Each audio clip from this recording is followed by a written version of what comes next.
Dalton, you just pick out the most beautiful music. He looks at the topic of the title and just thinks, I think this would go good with it.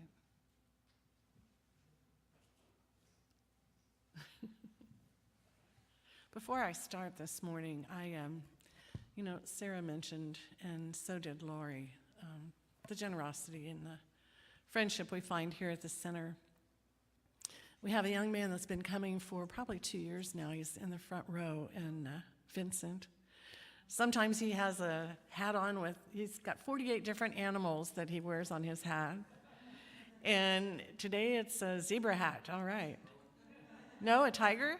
Tiger hat, okay, great.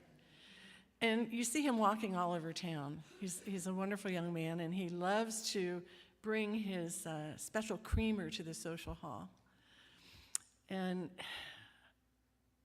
his mom moved to Sacramento, and he wanted to stay here because of this church. A family has offered him a room to stay in South Reading, but it's too far to walk. So we're looking for a buddy, someone to take him home after service. If you ever wanted to do something for a young man who believes so much in this teaching, this is your chance. So check in with Vincent after service. And he's a writer also. He writes short stories. He's an amazing, amazing person, but he's unable to drive. And so looking for some help, a good buddy. Okay, Vincent? Good. All right, the topic today is your fortune begins in consciousness.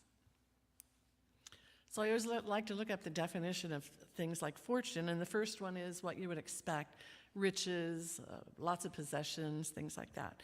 But anybody who's learning the English language knows there's always a different side to some of these words.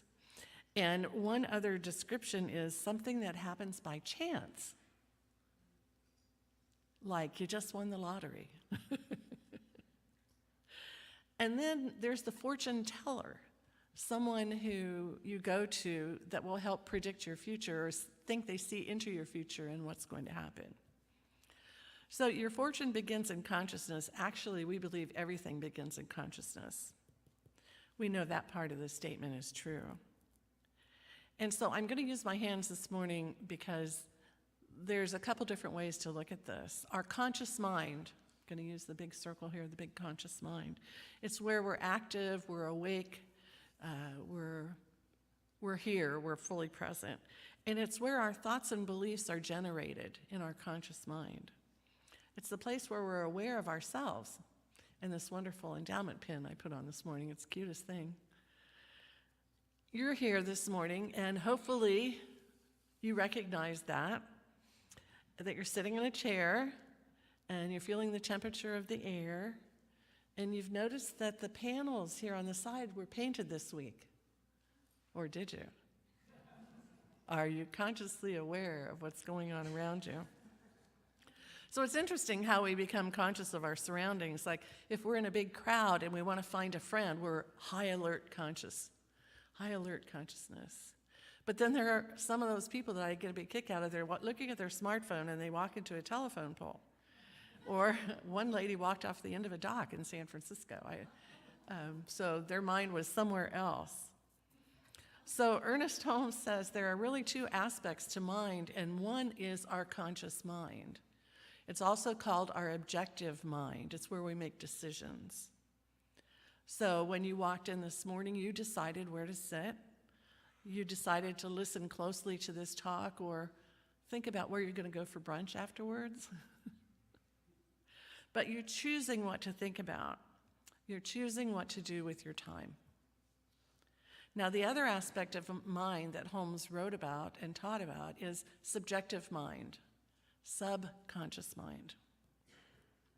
This is the part of mind that stores everything you've ever done, ever said, ever saw, ever did, ever. It's stored in your subconscious mind. It's about all our experiences and all our beliefs. And sometimes it's surprising if we're daydreaming and all of a sudden a memory comes up about the first date we had, the worst date we had, when we had a really good time, when we had an awful time, when we enjoyed somebody's company and when we wish we didn't have to be with somebody. All these things are stored here. And sometimes when we're daydreaming, these things just kind of pop up. And this is a warehouse full of us. And it's those tip-of-the-tongue moments when you're trying to remember your high school science teacher's name. And you go, oh, it's right here, it's right here, it's right here. And there it comes. It's in subconscious mind. So our beliefs are like seeds. The time we spent thinking about something, focusing on it, we are watering that seed. And it gets stored in subconscious mind. Subconscious mind just automatically, because it's subjective, it doesn't make decisions. It knows what you're focused on, you want more of. It's like this big magnet that says, wow, they've thought a lot about that. They must want more of that. So in that experience, sometimes we find out through classes what's in subconscious mind, and sometimes we don't like it. Most of the time we do, but sometimes we don't. So the more we put love and peace and gratitude in our conscious mind, store it in subconscious mind, we want more of that. So it works the same way, no matter positive or negative. We have several people in our congregation who are deep believers in certain things, and I wanted to share this morning because I'm just so amazed. We have 40 women this morning who are at the weekend women's retreat. 40. It's amazing. And it says a lot about Reverend Sue. She loves doing retreats. Why? Because she knows it's life-changing, and it is. And she and Dr. Andrea are doing this, and I'm sure people will come back totally entranced with the possibilities in their life and feeling love from one another that they've not felt before. Every retreat she does, she puts hundreds of hours into it. Hundreds. Months of planning. Because she knows if it's going to change someone's life, she's going to make it the best she can. And that's why I admire her so much. And then Cher Matthews. This lady is ideas on steroids. I mean, she has more ideas in one day than I could think of in a month. Her Art and Soul Festival, phenomenal work she put into that.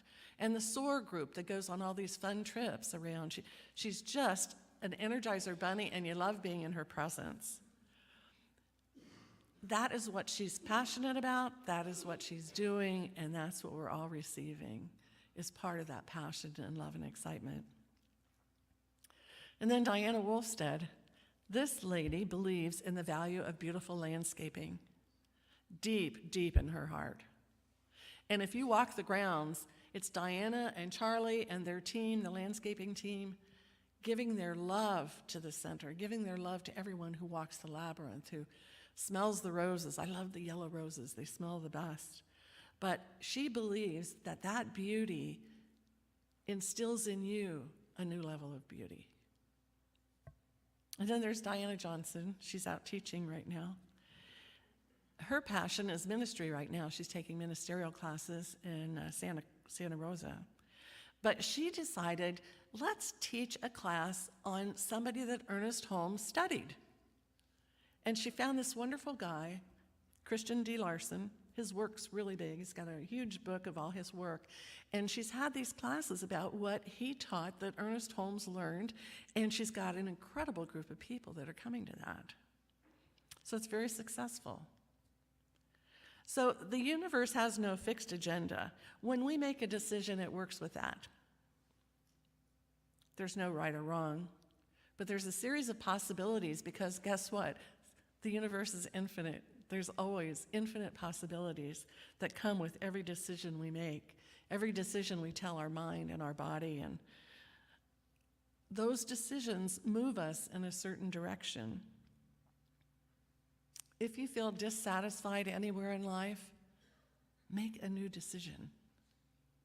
Decide on the power of greatness. Because if we spend any time agonizing over things, there's seems to be 1,000 things to agonize over these days. It puts us in a place of limbo where the creative energy goes around us, not through us. My favorite term for that is you're taking a potluck life. You don't know if it's going to be all beans and potato salad or what. And then there are times when we misuse our own time. If you've been anxious about the State of the Union, if you're regretting old mistakes, anticipating tomorrow and not in a positive way, if you're brooding over impermanence, that all of this is impermanent, it's a misuse of your time. It goes into subconscious mind. Brooding over impermanence, what kind of disappears from your life? Subconscious mind does not care whether we're misusing our time. It trusts where we're spending our energy. It's a non-discrimination subconsciousness. It doesn't discriminate. That's why Ernest Holmes said, to learn how to think is to learn how to live. To learn how to think. I'm not telling you what to think, but to think about what you think, because it's powerful. He also calls it the road to freedom, because your fortune is what you determine it will be. A few years ago, I was at Asilomar, and a religious science practitioner and I were in this same little workshop, and he shared with me a time, deep, difficult time in his life. He was in the investment business, and his partner came to him one day and said, "We're out of money." And he couldn't get over that initial shock. It happened a few years before that, but he could not get over that initial shock. When your business is to invest in businesses and you're out of money, there it is. And he was on the hook personally for over $1 million. He was devastated, just devastated. He said it was the most shameful moment of his life. I can feel that. I could see it in him. So he had to get rid of it. He had to lose his home, and he moved in a room with a friend. And he was moving his books around, and a prayer fell out of one of his books, and he picked it up, and he looked at it, and the emotion that came over him, he had no idea he had that much emotion in him. But he was on the floor sobbing, because the prayer said, no matter what, God loves you. No matter what. So he started praying for guidance. And he soon began to feel a little lighter. So he asked, when we ask the question and we're waiting for an answer, he didn't get an answer, he got a question. The question was, where did you previously work where you had the most fun? Where you made the most money, where you felt most appreciated? And he remembered 20 years ago, he was working for this little investment company, and he just loved it. And now, at this point in his life, that little company was a huge company. So he called the manager, and he went in to see him about a job. And they hired him immediately.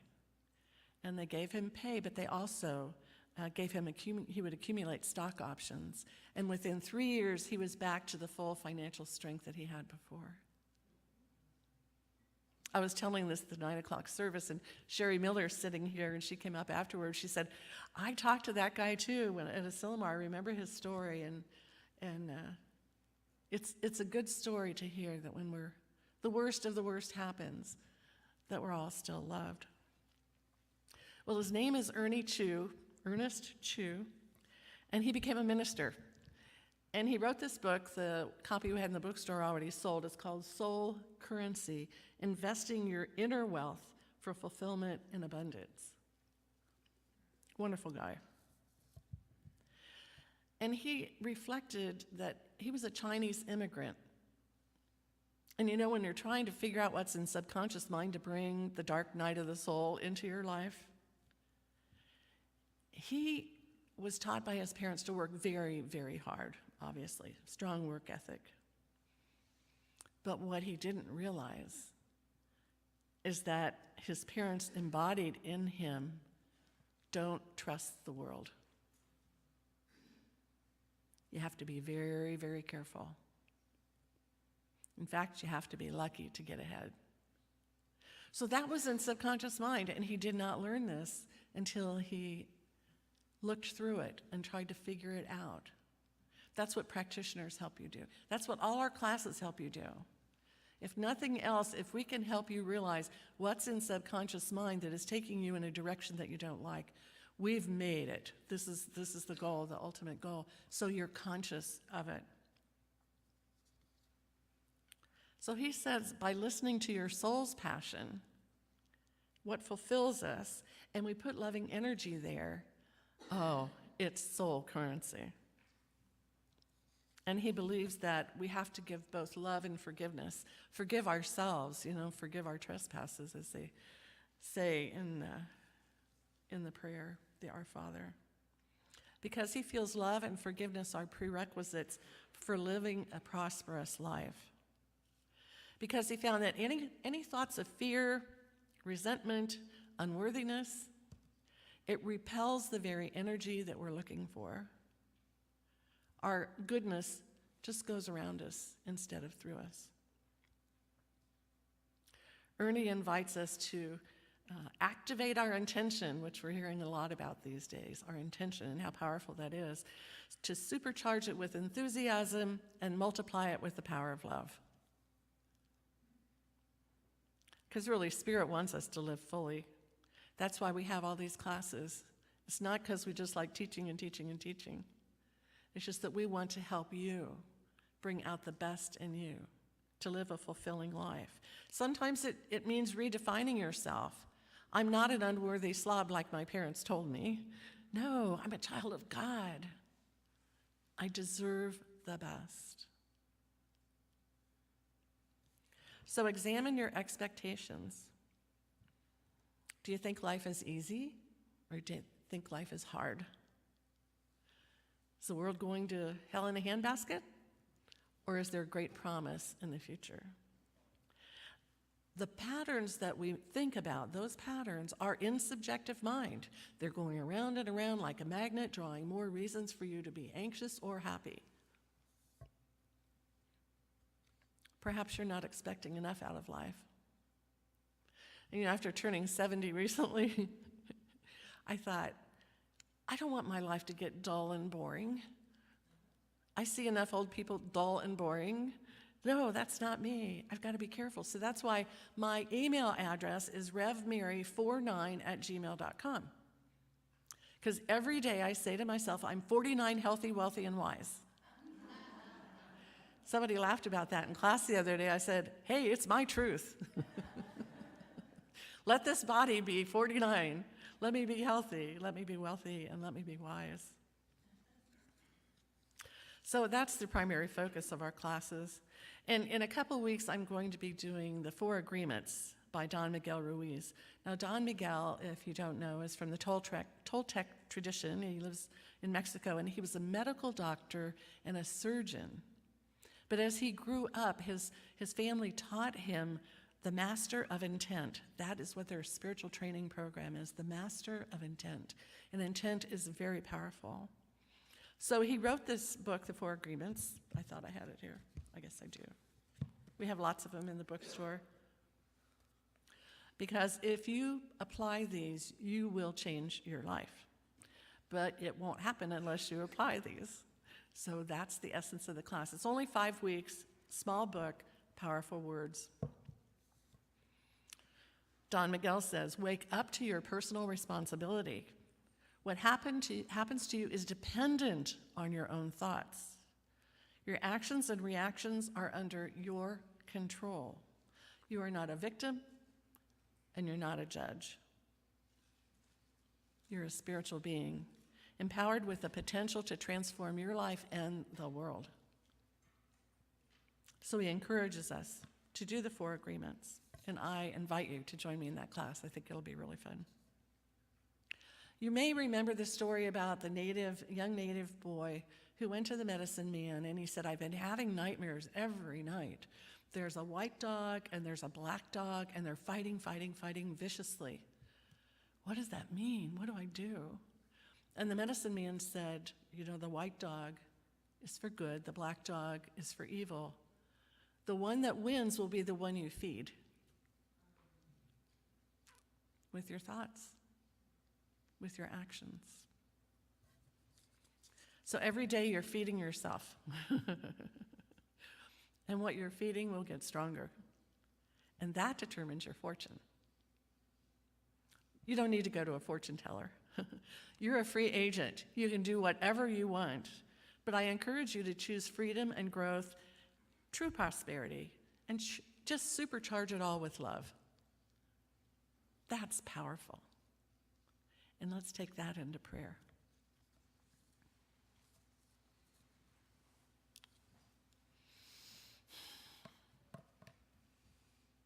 There truly is only one mind, one law of mind, one infinite mind that we tap into in our subconscious mind. The subconscious mind, all the things that it holds about us in our life, are in tune with infinite mind that only wants the best for us as we decide what is the best for us. So today I accept for myself and everyone here, if you choose, to supercharge your life with love. To make your intention every day to be love, joy, happiness, peace. To see love in all people. So to see the Christ consciousness in all people as we're all trying to work through what it means to be a human being. And as we settle on this morning, I know you take this with you this week and notice, what am I paying attention to? What do I want instead? That's your own personal power, and no one can take that away from you. I'm so grateful to know this, that I'm in charge and you're in charge. Creative, such a creative thing that has been given to us. So no time to misuse our time. Focus on the good. Focus on love. Focus on those we love in our lives, and focus on world peace. Accept that for people. And you too will be rewarded thanks to the power of subconscious mind. So I release these words knowing they go into the law, which always acts upon them. Because we embody it, we accept it. And together we say, and so it is. Thank you.